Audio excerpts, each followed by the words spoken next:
Bismillahirrahmanirrahim. Assalamu alaikum class 2. Today we are going to start your science work. So open your science book page number 36 and page number 37.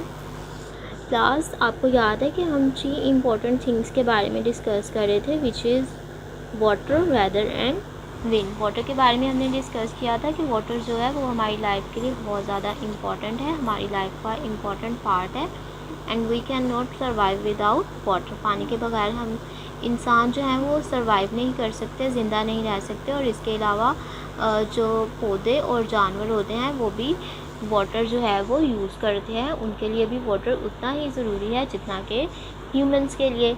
Now we will discuss about weather. Weather बोलते हैं मौसम को, ठीक है। तो मौसम क्या होता है, वेदर क्या होता है? Weather is what the air around us is like. हमारे इर्द गिर्द जो मौसम होता है, ठीक है, जो हवा होती है ना, वो हवा किस टाइप की है, वो हवा कैसी है, उससे डिसाइड होता है कि हमारा वेदर क्या होगा, ठीक है, हमारा मौसम कैसा है। यानी कि हमारे इर्द गिर्द जो हवा है ना, उससे पता चलता है कि वेदर कैसा है। तो फर्स्ट ऑफ ऑल आपको रीडिंग स्टार्ट करनी है from weather is what the air around us is like to page number 38. Page number 38. Very strong wind can make buildings shake or even fall down. Page number 36 to 38 आपको reading करनी है, okay students. और आपको difficult words के meanings भी right करने हैं। तो हमारे पास वर्ड्स हैं एयर हवा, हॉट गरम, कोल्ड ठंडा, स्टिल रुक जाना या साकिन। इसके बाद आपको मीनिंग राइट करना है नेक्स्ट पेज पर। सीड्स बीज, शेक हिलना, फॉल डाउन नीचे गिरना। तो क्लास आपको इस तरह से वर्ड्स के मीनिंग राइट करने हैं। अब हम वेदर के बारे में डिस्कस कर रहे थे कि वेदर जो है वो एयर डिसाइड करती है। यानी कि हमारे इर्द गिर्द जो एयर होती है, जो हवा होती है ना, उससे पता चलता है कि हमारा जो वेदर है वो कैसा होगा। The air could be hot, the air could be cold, the air could be still, the air could be moving, air could be wet and dry. आपको पता है कि हवा जो होती है वो डिफरेंट टाइप्स की होती है। हवा जो है वो गर्म भी होती है, ठंडी भी होती है, साकिन भी होती है, मूविंग भी होती है, ड्राई भी होती है और वेट भी होती है। जैसे कि गर्मियों में हवा कैसी होती है, हम कहते हैं ना कि गर्मी बहुत ज़्यादा है, गर्मी है आज, तो गर्मियों में हवा कैसी होती है, हॉट होती है।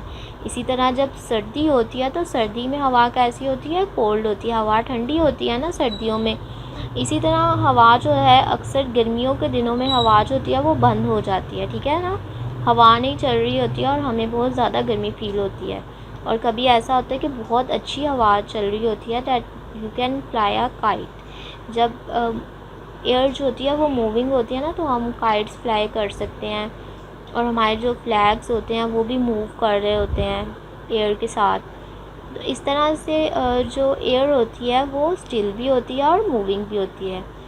अब एयर जो है वो वेट भी होती है। आपको पता है ना, जब बारिश होती है तो बारिश के बाद जो एयर होती है वो वेट होती है, उसमें थोड़ी सी नमी होती है। इसके अलावा जो एयर होती है वो ड्राई भी होती है। गर्मियों के दिनों में मोस्टली एयर जो होती है वो ड्राई होती है, बिकॉज गर्मी होती है ना, तो एयर जो होती है वो ड्राई होती है।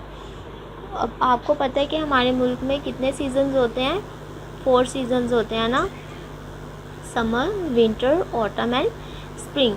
तो सभी जो मौसम हैं, सभी जो वेदर्स हैं, सभी वेदर्स में एयर जो होती है वो डिफरेंट होती है। जैसा कि हम लोगों ने यहाँ पर भी डिस्कस किया है कि जब स्प्रिंग यानी कि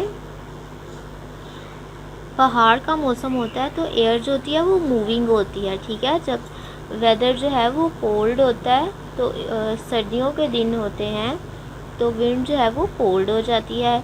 जब समर होते हैं तो विंड हॉट होती है। जब बारिश होती है, ठीक है ना, बारिश जब बहुत ज़्यादा बारिश होती है अगस्त के मौसम में, तो जो हमारी एयर होती है वो वेट हो जाती है। तो इस तरह से क्लास जो एयर होती है ना हमारे इर्द गिर्द, ठीक है, वो डिसाइड करती है कि हमारा वेदर कैसा होगा। Now we will discuss about wind. ठीक है, विंड क्या होती है? Moving air. विंड क्या होती है? Wind is moving air. जो हवा चल रही होती है ना, उसको हम बोलते हैं विंड। अब मूविंग एयर जो है वो हमारे लिए अच्छी भी होती है और बुरी भी होती है। आपको पता है कि जो सीड्स होते हैं ना, बहुत से ऐसे पौधे हैं जिनके सीड्स को स्प्रेड करने में, यानी कि सीड्स को फैलाने में, एक जगह से दूसरी जगह फैलाने के लिए कुदरती तौर पर जो विंड होती है वो इम्पॉर्टेंट होती है। तो इस तरह से विंड हमारे लिए गुड हुई। अब विंड जो है वो हमारे लिए बैड भी होती है। आपको पता है कि जो विंड होती है वो बैड कैसे होती है? आप कभी कभार ऐसे होता है कि बहुत ज़्यादा स्ट्रॉन्ग विंड होती है, जिसकी वजह से बिल्डिंग्स जो हैं वो शेक करती हैं और इवन के फॉल डाउन भी कर जाती हैं। यानी कि जब बहुत बहुत बहुत ज़्यादा स्ट्रॉन्ग विंड होती है ना, बहुत ज़्यादा तेज़ हवा चलती है, जिसे कि हम तूफ़ान भी कहते हैं, या तो फिर हम कहते हैं कि आंधी आ गई है। तो इस तरह से विंड जो है वो बहुत ज़्यादा स्ट्रॉन्ग हो जाती है ना, तो उससे जो बिल्डिंग्स हैं वो फॉल डाउन भी हो जाती हैं। और जो विंड है वो डर्टी एयर को भी फैला देती हैं। ठीक है, ब्लो करती हैं, चीज़ों को ब्लो करती हैं जहाँ पर के लोग रह रहे होते हैं। जब हवा चलती है ना, तो जो जैसे कि आप पिक्चर में देख रहे हैं, जो फनल्स हैं, यहाँ से जो स्मोक है वो निकल रहा है। जब स्मोक निकल रहा है, डर्टी स्मोक है, ये हमारे लिए नुकसानदेह है। तो विंड क्या करती है? विंड इसको ब्लो करती है। ठीक है, जिसकी वजह से विंड जो है वो हमारे लिए नुकसानदेह भी होती है। तो क्लास, ये आज का आपका लेक्चर था, इसकी आपको अच्छे से लर्निंग करनी है और वर्ड्स के मीनिंग को याद करना है। ओके स्टूडेंट्स, अल्लाह हाफिज़।